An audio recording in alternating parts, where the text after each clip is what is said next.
If we stay on the road we're on right now, in less than 10 years, virtually everything that matters to us in life will depend on whether China will allow us to have it or not.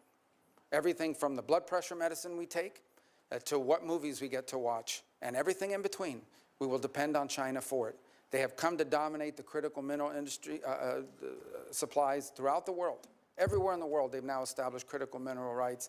Even those who want to see more electric cars, no matter where you make them, those batteries are almost entirely dependent on the ability of the Chinese and the willingness of the Chinese Communist Party to produce it and export it to you.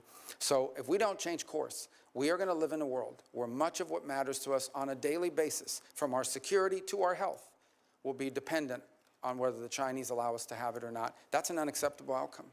About the 21st century, there's going to be some chapters in there about Putin, there's going to be some chapters in there about some of these other places, but the bulk of that book about the 21st century will be not just about China, but about the relationship between China and the United States and what direction it went. And I think you're alluding to it in your statement. I know you may have another question. I don't want to eat up all your time, but I do want to say this. The Chinese believe that the United States are a great power in inevitable decline and that they are an inevitable rise. Now, they already are. They're going to be a rich and powerful country, and we're going to have to deal with them. The danger is that because of our own actions, in many cases, a dangerous imbalance is built up in that relationship.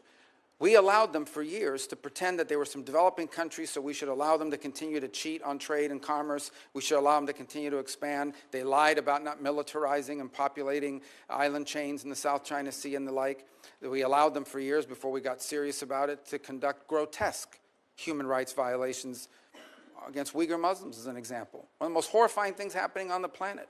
And for years, no one talked about it, which, by the way, not just has a human rights component to it, it allows them to use slave labor to produce goods that, at the expense of the rest of the world. Talk about not just a horrific humanitarian crisis, but an unfair trade practice as well. We've allowed them to get away with things. And frankly, the Chinese did what any country in the world would do given these opportunities. They took advantage of it.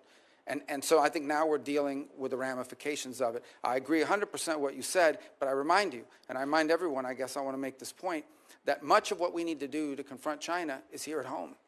It's not just abroad, it's also here at home. We have to rebuild our domestic industrial capacity, and we have to make sure that the United States is not reliant on any single other nation for any of our critical supply chains.